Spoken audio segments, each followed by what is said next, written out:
할렐루야. 여러분의 삶이 부활하신 예수 그리스도를 그 행적을 쫓는 거룩하고도 복된 삶이 되시기를 주님의 이름으로 축원을 드립니다. 여러분, 이 부활절이 절기가 끝났다고 끝나는 게 아니에요. 지금부터입니다. 왜냐하면 예수님이 부활하시고 난 다음에 40일 동안 또 이 세상에 있으실 때, 부활하시고 난 다음 승천하기 전까지 앞으로 어떤 삶을 살게 될 것이냐를 분명히 얘기하셨을 때, 예수님이 돌아가시기 전에 하신 얘기가 있어요. 내가 너희보다 먼저 살아나서 갈릴리로 가겠다라고 얘기를 하셨어요. 그러니까 이 부활하고 난 다음에 예수님의 행적은 뭐냐 하면, 예수님이 알아서 그냥 당신이 원하시는 곳을 그냥 찍어서 돌아다니시는 개념이 아니에요. 무슨 얘기냐 하면, 우리가 가야 될 곳, 우리가 있어야 될 곳, 우리의 자리보다 앞서서 주님이 먼저 가신다는 얘기예요. 먼저 가 있겠다라는 얘기거든요.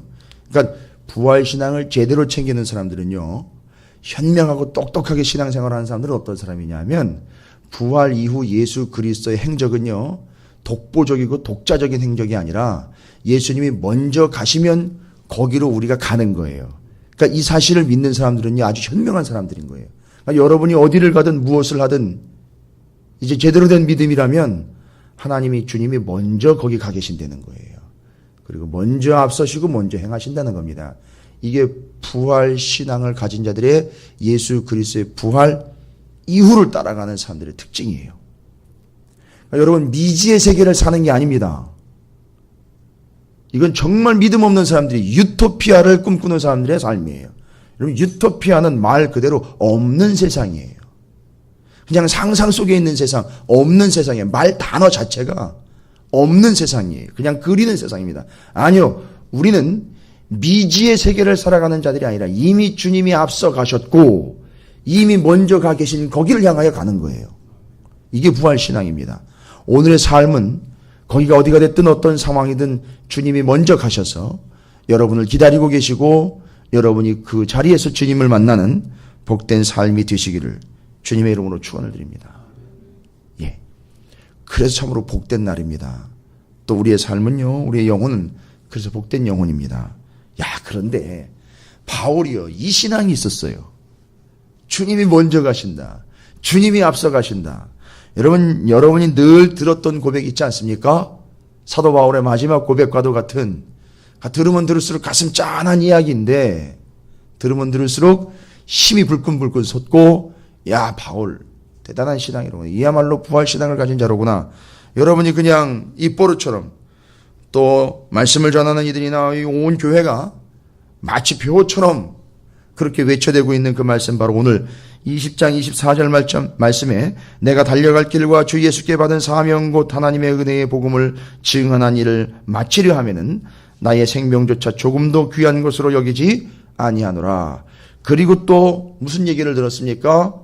사도 바울은 예루살렘으로 가면 이 3차 선교 여행 마쳐지게 되고 예루살렘으로 들어가서 보고하고 어마어마한 헌금이죠. 어마어마한 선교 지원금을 여러 이방에 있는 교회들이 거둬줬단 말이에요. 그걸 예루살렘에 전해줘야 되니까 바울은요, 지금 다른 생각을 할 수가 없어요. 그래서 고린도 교회 교인들이 왜 그걸 이용을 했잖아요. 그 사실을요. 저 사람 말이지, 교회들마다 그 선교헌금 걷어서 자기가 챙기는 거 아니야? 그렇죠. 충분히 그럴 수 있죠. 그런 오해를, 그건 의도적이었었어요. 사도 바울을 어렵게 하려고 하는 의도적인 이단과 거짓 선지자들이 바울을 획책해서 바울의 가치를 떨어뜨려서 이 고린도 교회 성도들을 혼란스럽게 만들려고 했던 거에 넘어간 거죠. 그래서 사도 바울은 그걸 빨리 전해줘야 되는 거고, 요 사명을 마치기 위함 이제 마지막 단계에 와 있죠. 가지 말라 그랬어요, 예루살렘에. 왜냐하면 예루살렘에 가면 당신을 잡으려고 하는 세력들이 있으니 가지 마십시오 말렸어요. 그러나 갔어요. 우겨서 간 것이 아니라 요게 부활신앙이에요. 내가 가서 피하는 것이 아니라 주님이 먼저 가 계시고 주님이 앞서 가시기 때문에, 이 부활 이후로는 그런 삶이기 때문에 잘 보십시오. 앞서 가신 주님이 누구냐 하면 부활하신 주님이에요. 앞서 가신 주님을 따라가다 혹시라도 내가 죽는다면은요, 부활신앙이 있는 자로서 그렇죠. 나도 산다는 거예요. 나도 다시 주님처럼 부활한다는 얘기예요.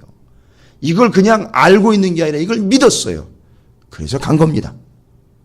여러분도 그냥 알고 가는 존재가 아니라 믿고 가는 존재가 되시기를 주님의 이름으로 축원을 드립니다. 에베소 교회가 요게 약했다는 얘기예요. 그 하나님의 은혜와 그 사랑에 대해서 믿고 신뢰하면서 하나님이 나를 사랑해 주셔서 내가 그를 믿는 그 믿음이 하나님이 곧 나를 사랑하심이라는 것, 이걸 까먹으면서 이제 감사도 없어지고 은혜도 없어지고 맨날 성경 공부만 한다고 앉아가지고 성경만 다 펼치고 있다가 비판적으로 내지는 논리정연하게 심지어 설교까지도 판단해낼 수 있는 그런 잣대까지도 아주 완벽하게 갖춘 에베소 교회가 이제 뒤에 살필 거예요. 하나님이 책망하시는 교회가 됐다는 거죠. 제일 첫 번째로 책망하는 교회가 되어버렸어요.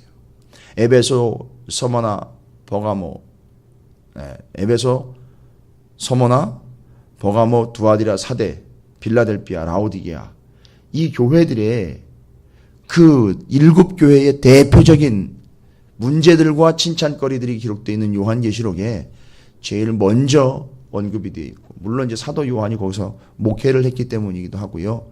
중요한 교회이기도 합니다. 근데 이어서 요한계시록에는 서머나 교회가 소개가 되고 있어요. 서머나 교회 하면 여러분 들어보셨을 거예요. 폴리캅이라는 주교가 목회했던 곳입니다. 폴리캅. 폴리캅이 누구냐면 AD 156년경에 순교를 당한입니다. 장작불에 태워서 죽여버렸습니다. 서머나에 있는 사람들이요. 죽이라고 난리를 피는 바람에 순교를 했습니다. 핍박과 고통을 당하는 서머나 지역에 있는 교회들의 대표적인 표상이죠. 바로 그와 같이 대비가 되고 있어요. 근데 감사하게도 이 폴리캅 순교자는 전혀 뜨거운 걸 모를 정도로 오히려 더 빨리 죽여라.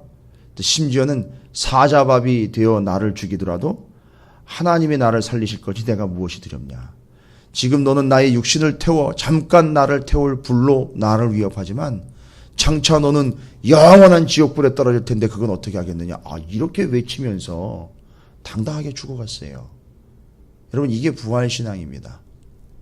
내가 타서 없어지는 게 아니라 주님이 먼저 부활하신 그 하나님 나라로 먼저 가신 그곳으로 내가 따라간다. 이게 부활신앙이죠. 자, 그러면서 오늘 사도 바울이 그 모든 앞에 놓여있는 고통과 아픔들과 심지어 핍박과 죽음일지라도 나는 거기로 갑니다. 이유는 뭐예요? 거기 예수님이 먼저 가셨기 때문입니다. 라는 거죠. 여러분에게 이런 믿음이 있기를 주님의 이름으로 축복합니다. 그럼 뭐 어떤 문제도 걱정 없습니다. 어떤 문제 앞에서도 여러분이 주눅들지 않을 수 있습니다. 자, 이제 사도 바울이 현재는요, 사도행전 20장은 3차 선교 여행을 마치고 복귀하는 중입니다. 그러니까 복귀하는 중인데 지금 선교를 하고 있는 상황은 아니에요. 복음을 전하고 있는 상황은 아니고요. 이미 고린도 교회에서 로마서 다 써서 보내고 다시 이제 돌아가고 있는 중입니다. 돌아가는 중인데 3차 선교 여행이니까 여러분 항상 이 뇌리 속에 좀 인식하고 계셔야 되는 건 뭐냐면 3차 선교 여행은 선교 여행의 핵심이 중심지가 어디냐 하면 에베소예요. 에베소에서 2년 동안 풀로 하루에 5시간씩 두란노 성원에서 말씀 공부를 했고 제자 훈련을 받았어요. 에베소 교회의 성도들이요. 그러니까 엄청나게 트레이닝을 받은 거예요. 그러니까 그 에베소 교회가 니골라 당인이 이단들이 들어와가지고 발을 못 붙이는 거예요. 다 걸러냈습니다. 다. 대단한 수준이죠. 자, 그런 그 에베소 교회를 중심으로 해서 3차 선교 여행은 쭉쭉 이제 뻗어가게 되고요. 3차 선교 여행 때 여러분 알고 계시다시피 고린도 전 후서와 로마서를 3차 선교 여행 중에 기록을 해요. 그리고 지금 바울은 그 선교 여정을 마치고 돌아가는 중입니다. 근데 돌아가다 보면 그 이전에 먼저 선교했던 에베소 지역을 지나가게 되는데 에베소를 들릴 수가 없어요. 왜냐하면 오순절이 오기 전에 빨리 예루살렘으로 가고 싶었고, 첫 번째 이유는요.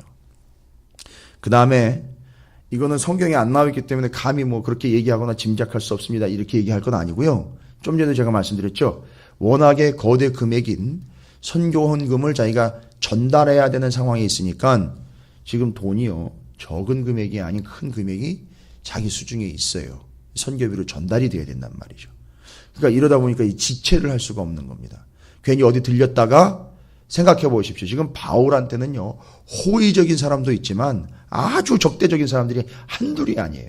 곳곳에 게릴라처럼 이렇게 매복해 있다가 튀어나오는 것처럼, 무장 세력처럼 그렇게 노리고 있는 사람들이 한둘이 아니에요. 특히 유대인들이요. 그러니까 어디 거기 에베소로 들어갔다가 지금 이제 배 타고 움직이는 중에 밀레도에 들어온 거잖아요. 밀레도라는 동네에 왔는데 이게 내륙으로 들어가야 돼요. 왜냐하면 에베소는요, 밀레도에서 북쪽으로 한 60km 정도 떨어져 있습니다.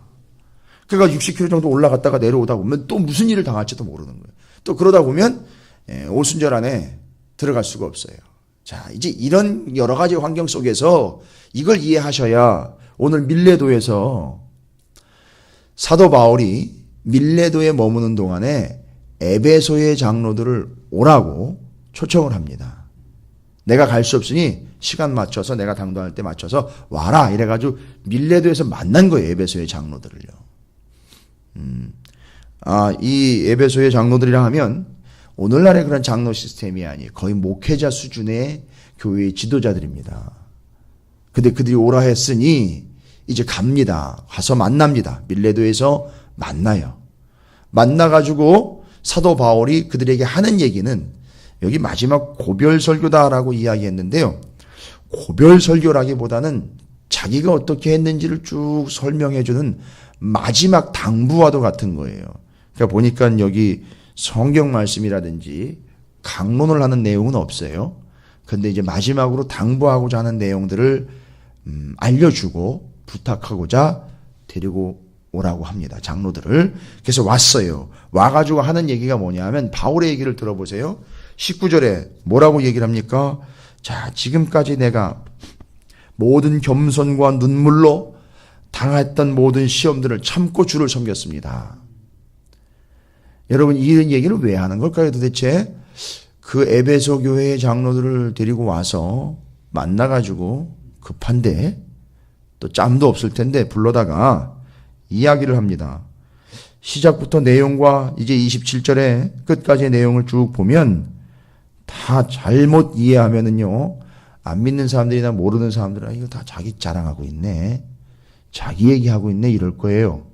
사도 바울은요, 교만하거나 자기 잘난 척 하려고 어느 서신이든지 어느 복음이 어느 이 말씀이든지 보면 바울이 뭐라고 얘기했냐면 이건 교만하게 받으시면 안 돼요. 확신이었었어요. 바울에게는 자신과 함께 하시는 예수 그리스도에 대한 확신 때문에 뭐라고 얘기했느냐면 늘 자기를 본받으라고 얘기를 했었어요. 근데 절대 여러분 이건 교만이라고 받아들이시면 안 돼요. 확신이었었어요. 주님이 나와 함께 하시는 확신. 내 안에 주님이 계시니 내가 주님을 섬기는 것처럼 여러분도 섬겼으면 좋겠습니다라고 당당하게 이야기를 합니다. 자, 그 기준이에요 지금. 그 기준으로 에베소의 장로들이 다시는 볼 수 없는 그들에게 당신의 이야기를 통해서, 내 이야기를 통해서 나처럼 그렇게 끝까지 믿음을 지켜가시기를 부탁드립니다. 당신들은 더군다나 목회자적인 입장 아닙니까? 에베소 교회를 그렇게 세워가길 바랍니다. 이렇게 얘기를 하는 거 부탁하는 거예요. 그래서 쭉 이야기하는 게 이제 27절까지 자기가 어떻게 했는지를 이야기해요. 자기 자랑 아니라 그렇게 해주기를 바랍니다 라는 얘기죠. 모든 겸손과 눈물로 당하는 시험을 참고 주를 섬기시기 바랍니다. 여러분, 이건 제가 바울을 대신해서 여러분에게도 동일한 톤과 동일한 목적으로 말씀드리는 내용이에요. 여러분들도 모든 겸손과 눈물로 여러분이 당하는 모든 시험들을 참고 주를 섬기시기 부탁을 드립니다. 이게 바울이 이야기한 거예요. 20절에는요. 유익한 것은 무엇이든지, 유익하다는 건요. 유익한 것이 뭡니까? 우리에게 유익한 것은요. 영적으로 유익한 것이며 정말로 제일로 유익한 것은 복음이죠. 그래서 그 유익한 것은 무엇이든지 여러 사람이 있는 사람들 앞에서나 개인적인 가정이나 꺼리낌 없이 전하고 가르쳤다라는 거죠. 여러분, 그를 살려내는 복음이라면 여러분이 어느 자리가 됐든 누가 됐든지 여러분은 전하셔야 되는 거예요. 바울이 그랬습니다. 주의 복음이라면 언제 어디서나 누구에게든지 거리낌이 없이 전하고 가르쳤어요. 여러분 왜 거리낌이 없는 겁니까? 자기가 잘해서요? 아니요. 기준이 자기한테 있으면 안 되는 거예요. 바울은 기준이 자기한테 있는 게 아니에요. 그러니까 나를 본받으라고 이야기한 건 자기한테 기준이 있는 게 아니라 자기한테 명확한 뭐가 있다는 거죠. 복음, 예수 그리스도가 있다는 거예요. 그래서 거리낌이 없었던 거예요. 여러분 감히 복음을 전하는데 거기 무슨 거리낌이 있겠습니까? 복음을 전하지 않으니 거리낌이 있는 거예요. 복음 외에 다른 걸 전하니까 거리낌이 있는 거예요. 복음 외에 다른 걸 전해야 되니까 남의 걸 얘기해야 되는 거예요. 복음이 아닌 다른 걸 전해야 되니까 세상적인 얘기를 섞어내야 되는 거예요. 복음이 아닌 다른 걸 자꾸 이야기하니까, 복음이 아닌 다른 걸 자꾸 요청을 하니까 말씀 외에 다른 것들을 참고 해야 되는 거예요. 그러나 사도 바울은요, 복음 외에 다른 것을 전하지 아니하고 오직 복음 유익한 그것을 전했기 때문에 거리낌이 없이 전했습니다. 어떤 사적인 혹은 공적인 유혹과 미혹에도 흔들림이 없이 거리낌이 없이 전하고 가르쳤다는 거예요. 저는 여러분이 이 성경의 66권에 담겨져 있는 예수 그리스도의 복음을 이렇게 거리낌이 없이 당당하게 온전하게 좀 전하는 성숙한 그리스도인들이 되시기를 주님의 이름으로 축복합니다. 21절에는요. 복음의 진수예요. 복음의 진수인 뭐와 무엇을 전했다고 하죠? 회개와 예수 그리스도께 대한 믿음을 증언했어요. 이거는요. 회개 그리고 믿음 이야기하면은요. 회개하라. 또 내 뒤에 오실 이는 그렇죠. 이 누구 얘기예요? 세례 요한과 같이 주의 오실 길을 예비했던 그 말라기 선지자가 그렇게 예언했던 엘리야가 올 거다라는 바로 그 존재 세례 요한이었어요. 세례 요한은 어떻게 했습니까? 세례를 선포했고 그것에 대해 상징적인 행위로 어떻게 했습니까? 회개를 선포했고 그것에 대한 상징적 행위로 세례를 베풀었죠. 그리고 주님이 오실 테니 그분을 믿어라 이거예요. 회개하고 믿으라 이거예요. 이게 지금 회개와 또한 믿음에 대해서 사도 바울이 전했던 복음의 진수예요. 그 다음에 24절에는요. 복음을 전함에 있어서 우리가 좀 전에 살펴봤죠. 복음을 전함에 있어서는요. 생명조차 귀한 것으로 여기지 않았다. 이렇게 되려면 내가 전하는 예수가 부활한 예수가 맞아야 돼요. 그냥 죽고 사라져버린 예수는 이렇게 전할 수가 없습니다. 왜요? 그렇게 전하면 나도 죽고 끝날 테니까요. 그러나 내가 전하는 예수가 죽은 예수가 아니라 부활하신 예수 그리스도이기 때문에 바로 생명조차 귀하게 여기지 않고 목숨을 달라고 할지언정 그렇게 내어주면서까지도 복음을 전했다는 얘기죠. 또 26절에는요.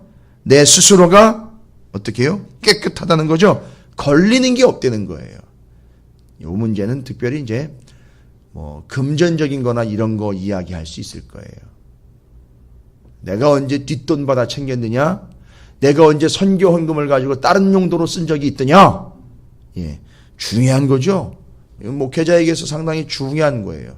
이건 여러분에게 이야기할 게 아니라 마찬가지죠. 여러분들도 일반 삶을 사회적인 삶을 살아가면서도 이 문제는 정말 중요한 문제예요. 돈에 있어서 금전적인 문제에 있어서는 깨끗해야 됩니다.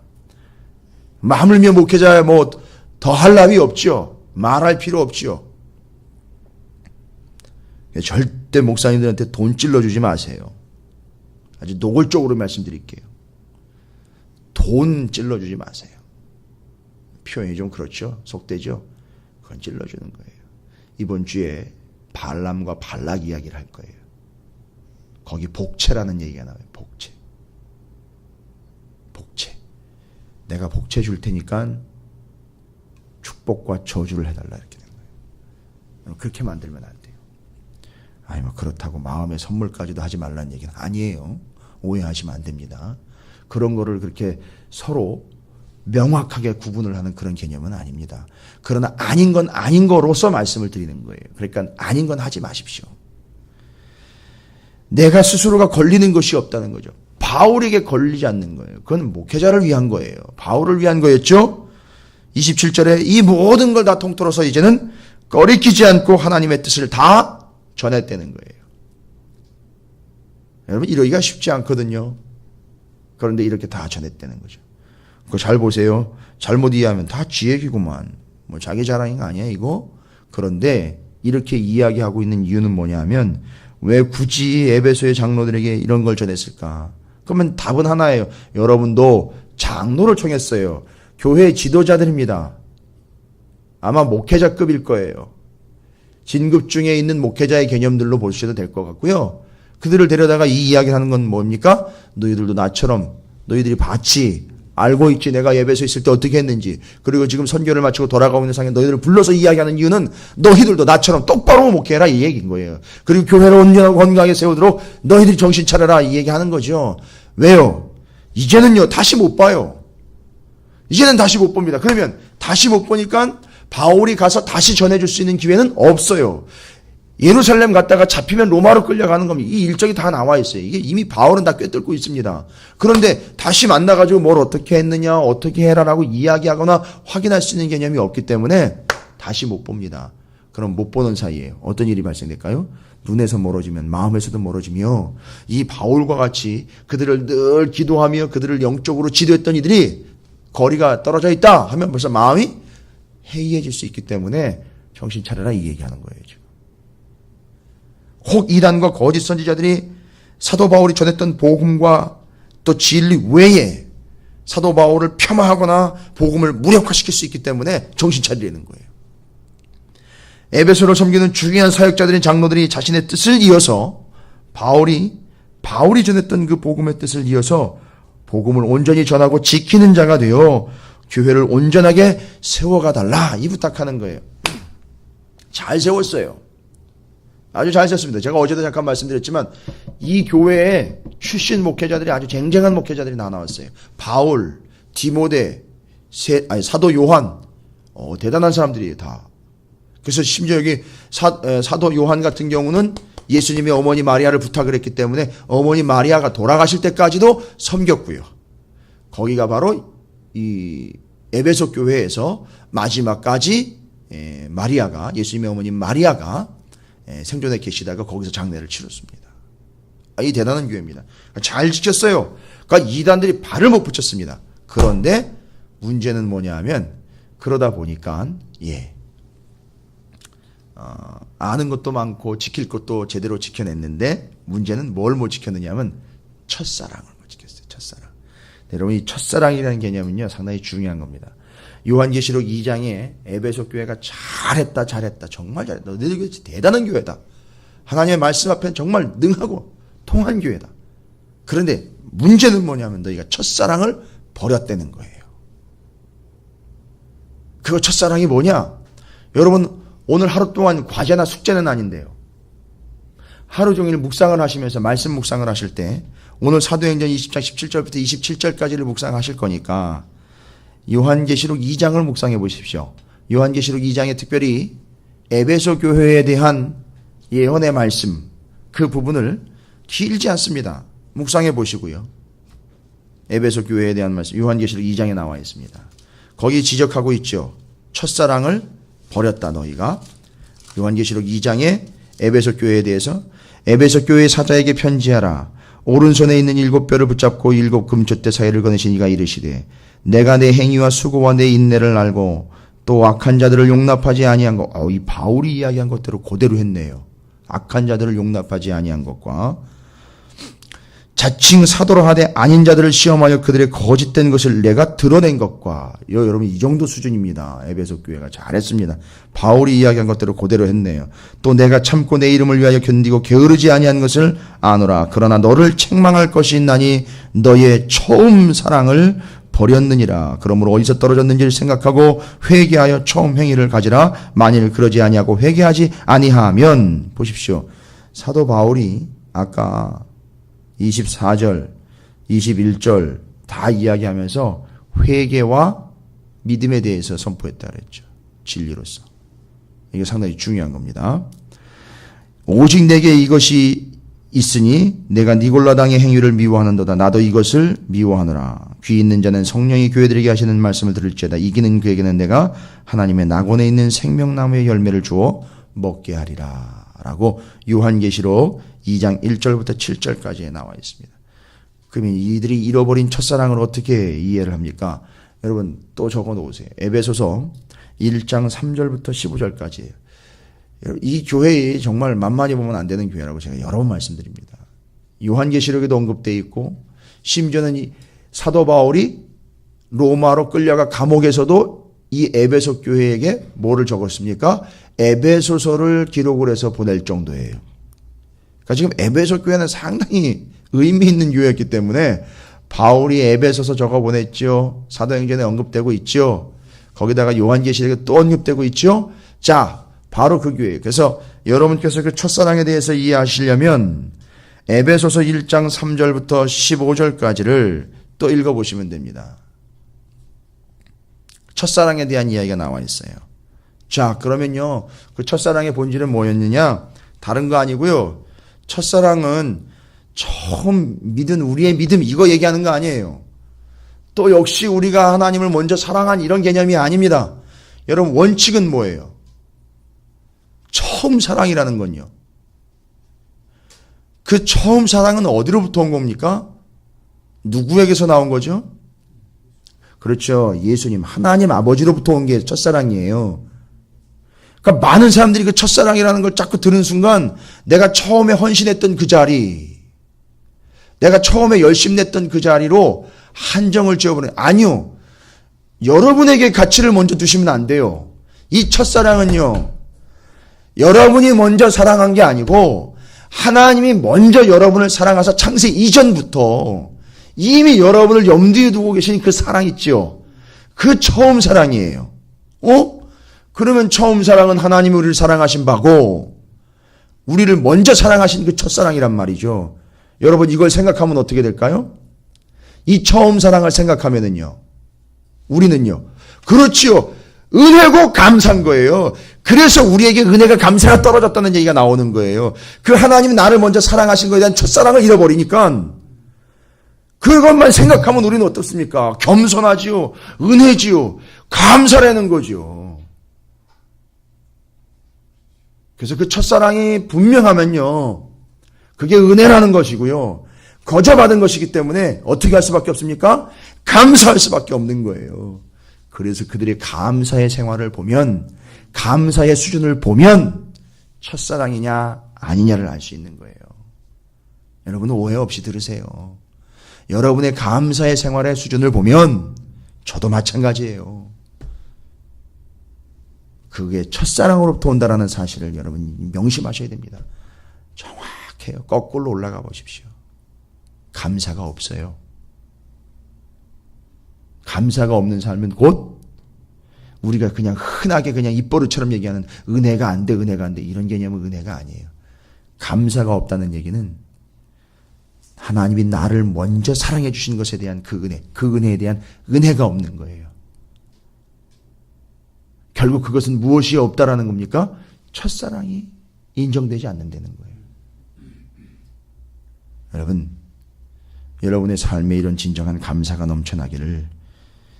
근데 죄송합니다. 제가 여러분이 감사하란다고 여러분이 감사할 것도 아니고 그건 은혜가 돼야 되는 거예요. 뭐에 대한 은혜예요? 설교에 대한 은혜 아니에요. 여러분이 교회에 하나님 앞에 예물을 드리고 헌금을 드리는 걸, 야, 오늘도 그 정도 들었으면 이 정도 낸 거 아깝지 않다. 여러분 제발 이런 생각 좀 하지 마세요. 이건 정말 은혜가 없는 거예요. 당연히 목회자로서 설교하는 자로서 말씀을 전하는 자로서 제대로 전해야죠. 은혜를 끼쳐야 되는 거죠. 그건 두 번째 문제고요. 여러분 자체 안에서, 여러분 심령 가운데서 내 삶에 진정한 감사가 있느냐? 그게 어디로부터 왔을까? 하나님이 나를 먼저 사랑하심에 대한 그 은혜의 감사가 있느냐 없느냐예요. 이게 에베소 교회가 이게 없었다는 거예요. 그리고는 어떤 겁니까? 열심히 성경 공부합니다. 진리요, 이단들까지도 많이 나가 떨어질 정도로 들어와 버티질 못해요. 다 뭐 하는 겁니까? 잘 보십시오. 밑에서 우리가 열심히 공부해가지고 하나님께로 가는 거예요. 이 스타일이에요. 그러나 원래는 하나님으로부터 우리에게 지극한 사랑이 온 거예요. 여기서 열심히 해가지고 우리가 어떻게 좀 해보려고 하는 거예요. 그게 성경 공부였던 거예요. 여러분 조심하십시오. 말씀을 많이 알고 깊이 하는 것도 좋은데요. 이건 제가 책임져야 되는 거예요.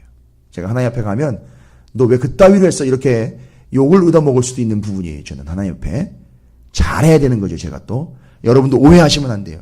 뭐 알고 있고 다른 교회보다 더 알고 있고 다른 사람보다 더 알고 있는 것 아니요. 알면은요. 야고보서가 얘기하죠. 알면서도 행하지 않는 것이 더 큰 죄라고 그랬어요. 여러분 그건 책임이에요. 에베소 교회가 그랬단 말이에요. 그래서 그 첫사랑이에요. 여러분 첫사랑 개념 잡히셨죠? 내가 처음 사랑했던 그 사랑 아닙니다. 하나님이 나를 처음 사랑해 주셨던 그 첫사랑이 기억되고 잊혀지지 않는다면 은혜가 되는 것이고 은혜에 대한 반응은요 감사예요. 그래서 그것이 첫사랑에 대한 증거라는 거죠. 에베소서 1장 3절부터 15절까지 연결을 해보십시오. 그래서 이게 한 통으로 가는 겁니다. 오늘 말씀 요한계시록 2장 1절부터 7절 다음에 에베소서 1장 3절부터 15절 정리해 보십시오. 첫사랑의 개념이 잡히실 거예요. 그리고 그 첫사랑을 잃지 않도록 하는 것이 여러분의 삶의 사명이라는 사실을 잊지 마시고 사도 바울이 오늘 여기 에베소의 장로들을 불러다가 당부하고 있는 것 그겁니다. 사도 요한이 이야기했던 것 첫사랑이 잊지 마십시오. 복음에 대한 열정과 복음에 대한 본질을 잃어버리지 마십시오. 하나님이 여러분을 먼저 사랑하신 그 첫사랑 잊지 마십시오라고 바울이 에베소의 장로들에게 당부한 내용입니다. 내일은 그 당부 중에 아주 중요한 영적이고 신학적이고 신앙적인 실질적 권면들을 내일은 하고 있습니다. 내일은 또 그 내용들을 나누면서 하나님께서 우리에게 원하시는 바를 확인하는 시간을 갖도록 하겠습니다.